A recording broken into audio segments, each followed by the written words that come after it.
Համալսարանում սովորելիս ես միշտ անհամբեր սպասում էի ակումբների օր կոչվող միջոցառմանը։ Տարբեր ակումբներ ու խմբեր իրենց տաղավարներն էին բացում, համոզելով ուսանողներին միանալու իրենց։ Ես դա շատ էի սիրում, որովհետև բազմաթիվ հետաքրքիր ակումբներ կային՝ շախմատի ակումբը, թենիսի ակումբը։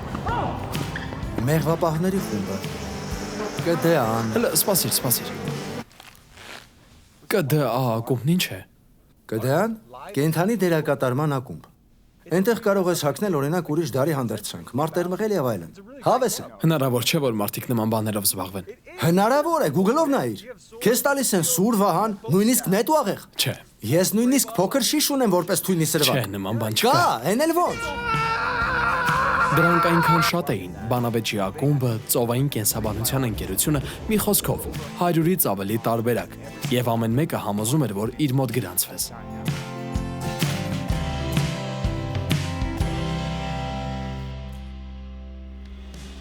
Ընթերցանության ակումբ, դրանից լավ եմ։ Քնի ակումբ,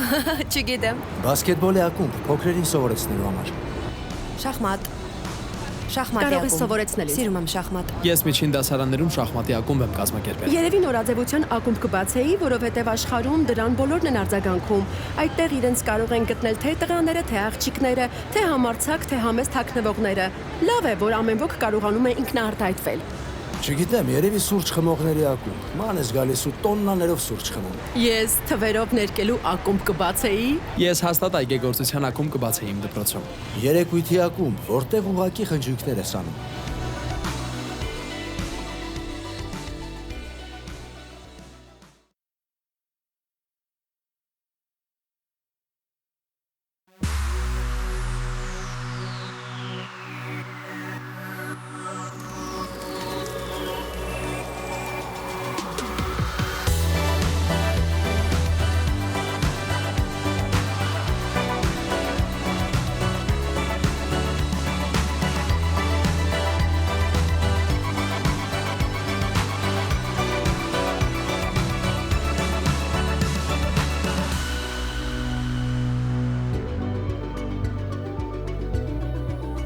Նախկինում կարծում էի, թե քրիստոնյա դառնալը նման է ակումբի միանալուն, որտեղ պիտի գրանցվես, կանոնավոր հաճախես, համապատասխան հագնվես ու կանոններին հետևես։ Բայց քրիստոնեությունը ակումբ չէ։ Դա չի որոշվում նրանով, թե ծնողներդ ինչի են հավատում կամ կիրակի առավոտյան ուր ես գնում։ Քրիստոնյա լինելը ավելին է, քան Աստծուն հավատալը։ Հավատացող շատ մարդիկ կան, որոնք իրենց քրիստոնյա չեն կոչում։ Ուրեմն ինչ է նշանակում քրիստոնյա լինել։ Նոր կտակարանում այսպես է ասվում. Քրիստոսին եկողները դառնում են նոր արարած։ Հին կյանքն անցնում է, նոր կյանք է սկսվում։ Դա լրիվ նոր կյանք է, որ բխում է Հիսուսի միջոցով։ Հովանու ավետարանում գրված է. ովքեր ընդունեցին նրան եւ հավատացին նրա անվանը, իշխանություն տվեց Աստծու որդիները լինելու։ Աստծո հետ հարաբերությունը նման է ծնող երեխա փոխհարաբերությանը։ Սուրբ Գիրքը սովորաբար քրիստոնեությունը ներկայացնում է իբրև հարաբերություն, նմանեցնելով հայր-որդի, մտերիմ ընկերներ կամ նույնիսկ ամուսին ու կին կապին։ Մենք առաջին անգամ հանդիպել ենք 16-15 տարեկանում եւ Ես ավելի մեծ եմ։ հա, կես տարով։ Ահա։ Ռեյչելի մասին լսել էի, հետո էլ հանդիպեցի, բայց չգիտեի, որ դա նույն անձնավորությունն է։ Անգամ անունից գլխի չէի ընկել։ Հետո ողջ համարձակությունս հավաքեցի ու նրա ընկերուհուց նրա մեյլի հասցեն խնդրեցի։ Եվ այդտեղ հասկացա, որ լսածս ու տեսածս նույն մարդն է։ Նրա մասին լսած ժամանակ արդեն մի տեսակ հավանել էի հեռվից։ Ասեմ, որ նախքան Facebook-ը կար MySpace սոցիալական ցանցը, իսկ դրանից առաջ MSN Messenger-ը։ Նախ իմանում էիր տվյալ անձի Hotmail-ի հասցեն, ավելացնում էիր դա Messenger-ին ու արդեն Messenger-ում շփվում նրա հետ։ Իսկ ես ուղղակի Messenger-ի վարպետ էի։ Դրանում հնարավոր էր նաև on-line լինել, բայց այնպես անել, որ քեզ offline ցույց տա։ Ես հաճախ համալսարանում այդպես նստում ու սպասում էի, եւ հենց որ նա մտնում էր Messenger, ես offline-ը անջատում էի ու այսպեսի ինչ որ մի բան էի գրում։ Օհո, ինչ հետաքրքիր է, երկուսս էլ on-line ենք միաժամանակ, եւ հետո մի ժամից ավել իրար հետ շփվում էինք այդպես։ Հետո սկսեցինք տեսնվել երեկույթներում, 6 ամիսը մեկ, Հա։ որովհետև իրարից հեռու էինք ապրում։ Հա, մենք լրիվ տարբեր քաղաքներում էինք ապրում ու ես ամեն բան անում էի Ռեյչելին մոտենալու համար։ Ընկերանում էի նրա ընկերների հետ, ընկերացա նաև նրա եղբոր հետ, մի անգամ որոշեցինք լեռներում ման գալու գնալ։ Ինչքան հիշում եմ, Բենը եկավ, չէ՞։ Հա, Բենն էր։ Հա, Նա Բենը մեքենայով եկավ։ էր։ Հա։ Մենք նրա մեքենայի առջևի նստատեղին ջուր լցրինք ու այն թրջեցինք։ Երբ գալիս էին ինձ վերցնել։ Թրջեցինք, որ առջևում նստել չլիներ եւ ձևացրինք, թե պատուհանը գիշերը բաց էր մնացել ու առջևի նստատեղը թրջվել էր։ Ոստի մենք երկուսով նստեցինք Ջուրն իրենք հետևում։ էին լցրել, ոչ թե ես։ Գրուզգրայն գնացինք, չէ՞։ Հա, Gruz Grind։ Որ բարձրուքներ, ուր գնացինք։ Ինձ համար լավ օր էր։ Ահավոր էր, ահավոր արշավ էր։ Մենք վաղ ամուսնացանք։ Ես 21 տարեկան էի, դու 22 էիր, չէ՞։ Ես էլ էի 21։ Դու 20, չէ՞։ Երկուսս էլ 21 էինք։ Առաջարկություն անելս մեծ Հրաշալի իրադարձություն էր։ Դրանից մի օր առաջ բարձրացել էի տեղի լեռնադահուկային բարձունքը, Գրուս լեռը, ու անտառում ձնածածկ մի լավ տեղ էի գտել։ Եվ այդ օրը բոլոր ընկերներս եկել էին, ավելի վաղ բարձրացել էին այնտեղ, 25 լուսատու էին տեղադրել, արահետ էին սարքել Ձներ ու բազմոց զարդարել էին էին։ սարքել։ Հետո Ռեյչելին ասացի՝ «Լսիր, արի այս կողմ գնանք։ Քեզ մի լավ տեղ եմ ուզում ցույց տալ»։ Այդ կողմ գնացինք ու երբ անկյունում շրջվեցինք, մեր առաջ ոնց որ Նարնիան բացվեր։ Ռեյչելը հաստատ գիտեր, գլխի էր ընկել։ Սկզբում չէ, հետո սկսեցի հասկանալ, երբ գնում էինք ձյան միջով եւ նա բռնել էր ձեռքս ու ինչ որ տեղ էր քաշում։ Իսկ ես մտածում էի, թե արահետ ենք դուրս գալու։ Պարզ էր, որ ինչ որ բան էր սպասվում, որովհետև նա շարունակեց ինձ քաշել, նույնիսկ երբ սայթաքեցի։ Դա նման չէր Ջեյսոնին։ Երևում էր, որ ինչ որ բան էր որոշել։ Հիշում եմ, ստուգում էի։ Ես ասացի այո։ Ստուգում էի մատանին սնոուբորդի ձեռնոցները ձեռքից։ Այդ ձեռնոցով մատները շարժելը առանց այդ էլ դժվար է, իսկ մատանին պայուսակից մեջ էր։ Ես լավ վախեցած էի։ Նա ասաց՝ «Այո»։ Ու հետո ամուսնացանք։ Հիմա 2 երեխա ունենք։ Երրորդն էլ ճանապարհին է։ Երևի դեռ չի երևում, բայց Ռեյչելը հղի է նորից։ Եթե տեսնում եք։ Հա։ Մեր սերն այնպես է աճել, որ հիմա մենք լրիվ հասկանում ենք իրար։ Դա ինձ դրթում է ավելի ու ավելի սիրելու նրան։ Հետաքրքիր է, թե տարեց հասակում որքան հատուկ կլինի դա։ Ահա։ Հա, Յուրահատուկ կլինի, երբ տարեցներ լինենք։ դու գիտես, թե ինչ նկատի ունեմ։ Դե սիրահարված ու ծեր։ Ալֆայի վերջում մասնակիցներին հաճախ մի քանի հարց ենք տալիս, որ արձագանք ստանանք նրանց փորձառության մասին։ Հարցերից մեկը սա է. քո կարծիքով դու քրիստոնյա ես ալֆայի սկզբում։ Ահա մի քանի պատասխան։ Այո, բայց առանց Աստծո հետ իրական փոխհարաբերության։ Ոնց որ վստահ չեմ, համարյա, մոտավորապես։ Ահա եւս մեկը։ Այո, բայց երբ հետ եմ նայում, կարծես ոչ։ Տուր ինձ դրանք, լավ։ Պատկերացրեք, թե ինձ հարցնեին ամուսնացած եմ Ռեյչելի հետ եւ ես պատասխանում եմ այո, բայց առանց իրական փոխհարաբերության, կամ ոնց որ, կամ վստահ չեմ, կամ համարյա, կամ մոտավորապես, կամ էլ այո, բայց երբ հետ եմ նայում, կարծես ոչ։ Սակայն ես գիտեմ, որ ամուսնացած եմ Ռեյչելի հետ։ Դու էլ, երբ հարաբերության մեջ ես մեկի հետ, գիտես այդ մասին։ Նմանապես Աստված ուզում է իմանաս, որ եթե քրիստոնյա ես, ուրեմն իր հետ կապի մեջ ես։ Հովհաննեսն ասում է. այս բաները գրեցի ձեզ, որպեսզի իմանաք, որ դուք Աստծո որդու անվանը հավատացողներդ հավիտենական կյանք ունեք։ Դու կարող ես իմանալ, որ քրիստոնյա ես, որ հավատք ունես, կարող ես իմանալ, որ հավիտենական կյանք ունես։ Մեր հավատքը շատ ամուր հիմքեր ունի։ Այո, դա հիմնված է փաստերի, ոչ թե զգացումների վրա։ Դա հավատքի կույր ցածկ չէ, այլ փաստերի վրա հիմնված հավատքի քայլ։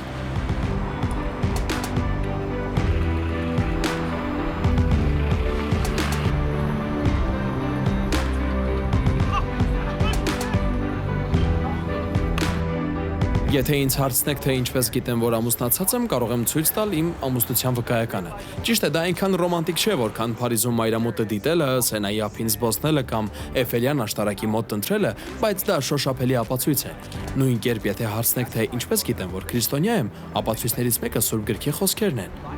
Աստծո հետ կապի մեջ լինելու մեր համոզմունքը հիմնված է Աստծո խոսքում առկա անփոփոխ խոստումների վրա։ Նոր գտակարանում Հռոմեացիս թղթում գրված է. ուրեմն հավատը լսելուց է, իսկ լսելը Քրիստոսի խոսքից։ Մենք Աստվածաշնչից ենք իմանում Քրիստոսի մասին եւ հիմնականում այդ կերպով է մեր հավատքը կենթանանում։ Երբեմն Աստծո հետ ունեցած իմ կապը այնքան էլ լավ չեմ զգում, բայց զգացումներն այնքան հեշտ են փոխվում։ Ոստի փորձում եմ չթողնել, որ դրանք թելադրեն իմ հավատքի մակարդակը։ Հռոմեացիների 8-ում իմ սիրած խոսքերից մեկն այսպես է ասում. ոչինչ չի կարող մեզ բաժանել Աստծո սիրուց։ Սա Աստծո խոստումն է, որ իր սերը չի փոխվում, ինչպիսին են լինեն մեր զգացումները։ Մեկ այլ խոստում կա Հայտնության 3-րդ գլխում։ Հիսուսն ասում է. Ահա ես դրան առաջ եմ եւ թակում եմ։ Եթե մեկը իմ ձայնը լսի եւ դուռը բացի, ներս կմտնեմ եւ կընտրեմ նրա հետ։ Նա էլ ինձ է։ Հիսուսը թակում է մեր կյանքի դուռը։ Ինձ դուր է գալիս, երբ Հիսուսն ասում է, եթե մեկը իմ ձայնը լսի եւ դուռը բացի։ Այդ մեկը դու ես։ Հետո շարունակում է. ես ներս կմտնեմ եւ կընտրեմ նրա հետ։ Միասին ուտելը ընկերության նշան է։ Նա նկատի ունի, որ Աստված մեզ հետ մտերմանալ է ուզում։ Նկատեք, որ նա ասում է ես ներս կմտնեմ։ Չի ասում գուցե մտնեմ կամ կմտածեմ այդ մասին։ Կարող ես վստահ լինել, որ եթե հրավիրես Հիսուսին քո կյանք, նա կգա եւ քեզ հետ կլինի հիմա ու հավիտյան։ Դա նրա խոսքն է։ Դա նրա խոստումն է։ Միասին ուտելու մասին խոսեցինք, ընկերները հիշեցին։ Փարիզյան, Կարող ենք հետ գնալ։ դռնով։ Երբ էկրանին հարցը գրեն, կարող ենք գնալ։ Անձնական կապ Աստծո հետ, դա հրաշալի է։ Երևի դա նույնն է, ինչ որևէ այլ մեկի հետ փոխհարաբերությունը։ Դե հաստատ, քրիստոնեությունը փոխհարաբերություն է Աստծո հետ, բայց չեմ կարծում, թե կարելի է պարտադրել մարդկանց։ Պիտի թողնես, որ մարդիկ անձամբ գտնեն դա։ Իմ կարծիքով դա մի կողմանի է։ Ոմանց համար դա իրական փոխհարաբերություն է, ոմանց համար էլ պարզապես կրոն։ Իմ կարծիքով դա հրաշալի է, որ կարողանաս աղոթել, վստահել Հիսուսին։ Դա ինձ դուր է գալիս։ Դա դժվար բան է, ասում եմ որպես մեկը, ով Աստծո հետ հարաբերություն չունի։ Անձամբ ես չեմ հավատում դրան։ Նա պիտի որ ընկերոջ պես լինի, չէ՞, կամ հոր նման լինի։ Չգիտեմ, այդ կապը հնարավոր է կամ որքանով կարող է անձնական լինել, անհատից է կախված։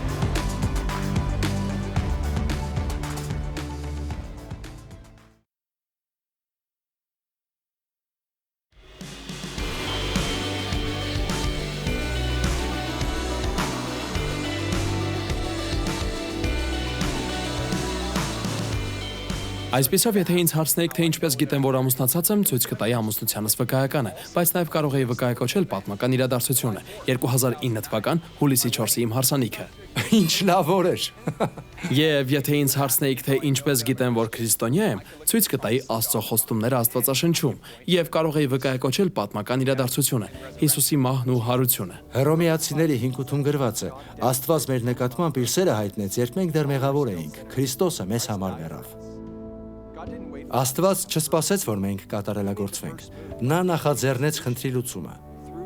Հիսուսի մահվան ու հարության միջոցով քանդեց մեղքի կառուցած պատնեշը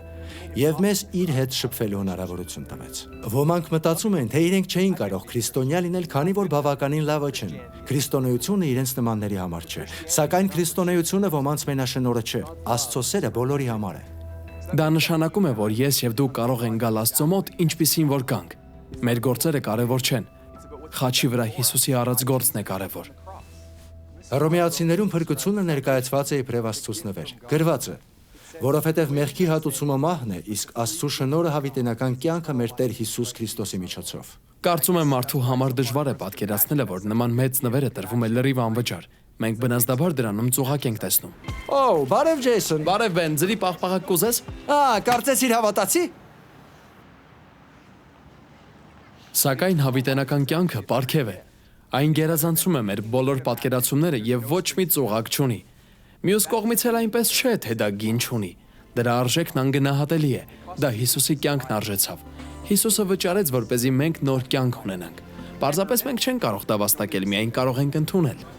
Եկեք երկու բառ նայենք. հավատք եւ ապաշխարություն։ Հավատքը մեզ ծանոթ բան է։ Մենք անընդհատ գործածում ենք այն թե մեծ, թե փոքր չափով։ Օրինակ, հավատում ենք ավտոբուսի վարորդին, որ ապահով կվարի, հավատում ենք ընկերոջը, որ գաղտնիքը չի հայտնի, եւ անգամ հավատում ենք աթոռին, որ մեզ կպահի։ Հավատքը լավագույնս հասկանալի է դառնում վստահության միջոցով։ Դա այն աստիճանի վստահելն է, որ սկսում ես գործել ըստ այդ վստահության։ Դա Հիսուսին անմնացորդ ապավինելն է եւ նրա ու մեզ համար նրա արած գործի վրա հավատքդ կենտրոնացնելն է։ Հաջորդը ապաշխարությունն է։ Այս բառը ծանր է հնչում, բայց եթե ուշադիր նայենք, հրաշալի իմաստ ունի։ Ապաշխարությունը մտածելակերպի փոփոխություն է, որը հանգեցնում է ապրելակերպի փոփոխության։ Դա մեր կյանքում արկա վատ բաները գիտակցելն է եւ դրանք թողնելով Հիսուսին դառնալն է։ Դա նաեւ մեր սխալների համար Աստծուց ներում խնդրելն է։ Այսպիսով իմ ամուսնության գլխավոր վկայությունն այն է, որ ես դրա մեջ եմ ամեն օր։ Ռեյչելի սիրո մասին գիտեմ ոչ թե այն պատճառով, որ 2009-ին փոխադարձ երթում ենք տվել, այլ նրա համար, որ ես այդ սերը վայելում եմ ամեն օր։ Սա ճիշտ է նաև մեր եւ Աստծո փոխհարաբերության հարցում։ Մենք Աստծո հետ հաղորդակցվում ենք Սուրբ Հոգու միջոցով։ Աստծո օգուն տեսնել չենք կարող, բայց մեր կյանքում նրա ազդեցությունը տեսնել կարող ենք։ Հիսուսն ասաց. «Եթե մեկը իմ ձայնը լսի եւ դուռը բացի, ներս կմտնեմ»։ Իսկ Աստված մեր կյանք գալիս է իր Սուրբ Հոգու միջոցով ու սկսում բնակվել մեր սրտում։ Հիսուսը Սուրբ Հոգուն նմանացրեց քամուն, որովհետեւ չենք տեսնում, բայց ուժն ենք զգում։ Միջնակարգ դպրոցում մայրս որոշեց ինձ Կանադա ուղարկել լավ կրթություն ստանալու համար։ 7-րդ դասարանում ես եկա այստեղ։ 8-րդ դասարանում իմ մոտ ընկերներից մեկը, ով խմում էր ու թմրանյութեր էր օգտագործում, ամռանը գնաց մի եկեղեցական ճամբար եւ նրա կյանքը փոխվեց։ Երբ նա ասաց ինձ այդ մասին, մտածեցի, որ գուցե մի անգամ կարելի է գնալ եկեղեցի ու տեսնել, թե ինչ է դա։ Այդպես նա ինձ եկեղեցի բերեց, որտեղ ամեն բան սկսվեց։ Նախքան քրիստոնյա դառնալս ոչ մեկի հետ չէի շփվում։ Ինձ շատ դատարկ էի զգում, ապրում էի վախի ու սահատության մեջ։ Ես միշտ դատում էի մարդկանց։ Չէի հասկանում, թե իմ կյանքը դեպի ուր է ընթանում։ Ավագ դպրոցում գլխարկս դեմքիս էի քաշում ու նրանցից էի, որ կանգնում էի անկյունում ու չար բաներ էի մտածում։ Իմ արտաքին տեսքով կարծես ասում էի. ես ձեզ չեմ սիրում, ինձ չմոտենաք, թե չէ կռիվ կլինի։ Մի խոսքով անտանելի մեկն էի։ Երբ քրիստոնյա դարձա, ինձ հարցնում էին. իսկ ինչ է պատահել, ինչ է կատարվում։ Ես ասում էի. դե ես հիմա քրիստոնյա եմ, նախկին որակները անհետացան, բայց գիտեք, դա աստիճանաբար եղավ։ Սկսեցի աղոթել, գնեցի Աստվածաշունչ եւ դա կարդում էի ու կամաց ես մոտենում էի Աստծուն։ Հիմա կա մեկը, ով միշտ ինձ հետ է։ Նա իսկապես օգնեց ինձ ու կոնկրետ իրավիճակներում, երբ հուսահատ էի, երբ հիասթափված էի, տխուր էի կամ որոշ առումով բարկացած, նման պահերին սկսում եմ աղոթել, զրուցում եմ նրա հետ։ Աստծո հետ լինելը հանդարտեցնում ու հիացնում է ինձ։ Նա միշտ իմ կողքին է, իսկապես։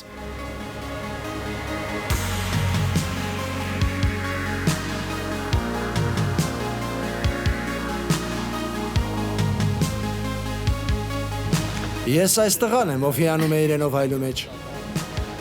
Դե իհարկե։ Կարծում եմ սա ես դու։ Կիսով չափ Հա, միայն խաղաղազանի մեջ։ վերնամասդ է դրսում։ Մի տեսակ խաղաղ, կարող էի սուզվել, բայց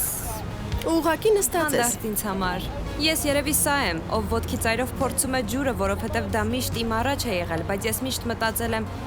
ես իրոք սա ուզում եմ, արժե խորանալ, չգիտեմ։ Ես սրան եմ նման։ Ոնց տեսնում եք, ես այնտեղ եմ, ես հեռու չեմ։ Ես մոտ եմ նրան, բայց երբեմն կապս կորցնում եմ։ Ես այն ներս մտնողին եմ նման։ Նա պատրաստ է սուզվելու եւ ուրախ տեսք ունի, բայց նա դեռ նոր է սենյակ մտնում։ Ես կարծում եմ փրկարարին եմ նման,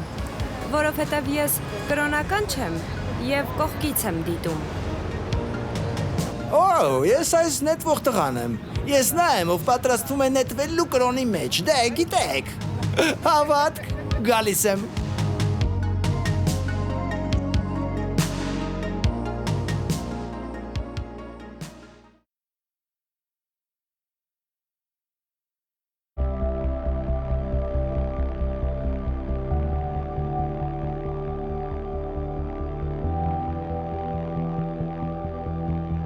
Առաջին Հովանու 3-րդ գլխում գրված է. տեսեք, թե հայրը ինչպիսի սեր շնորհեց մեզ, որպեսզի մենք Աստծո որդիներ կոչվենք։ Աստված կատարյալ հայր է եւ սիրում է մեզ անպատմելի սիրով։ Աստված գիտի քո մասին ամեն բան, թե լավը թե վատը, եւ նա շարունակում է սիրել քեզ։ Դա նշանակում է, որ ով ամենալավը գիտի քեզ, նա ամենաշատն է սիրում քեզ։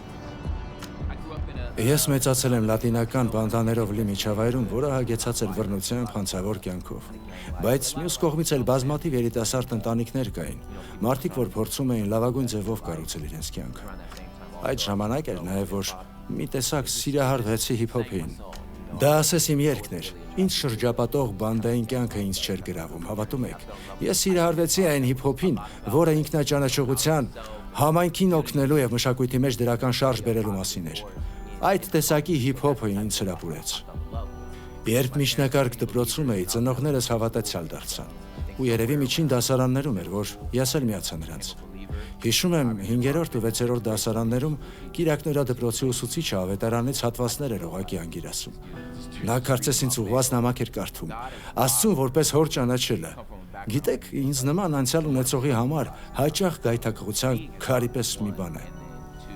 Ինքս հայր լինելով եւ մյուս կողմից իմ հոր հետ ունեցած փորձառությունից ելնելով ես գիտեմ, թե այդ բառը ինչքան շատ բան է նշանակում։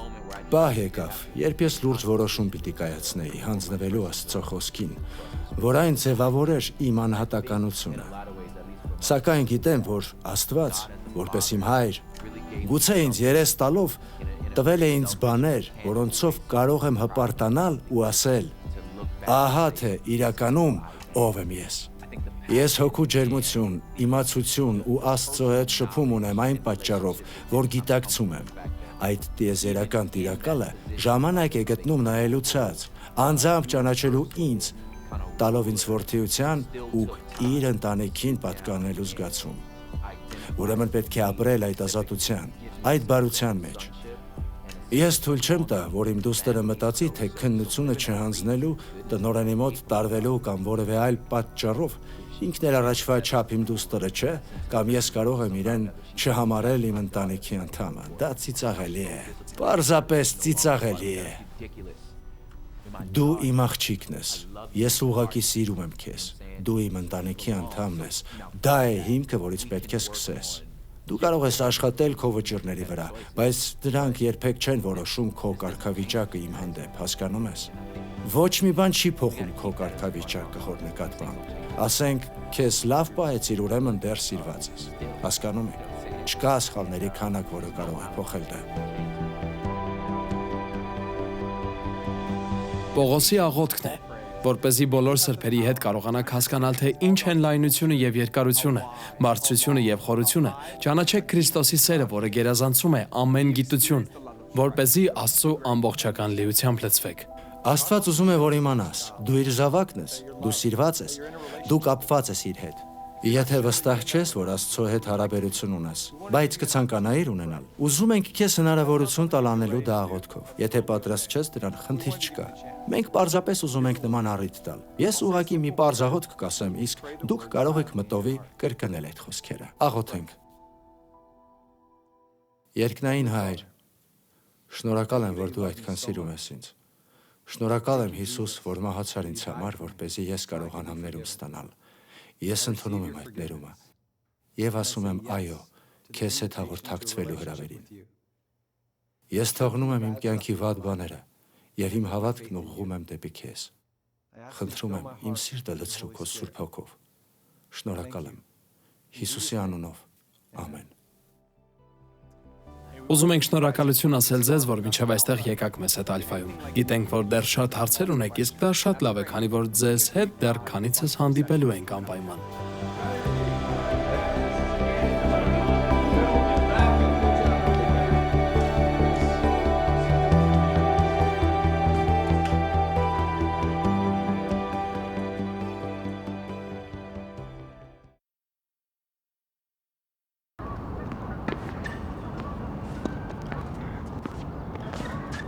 Oh yeah.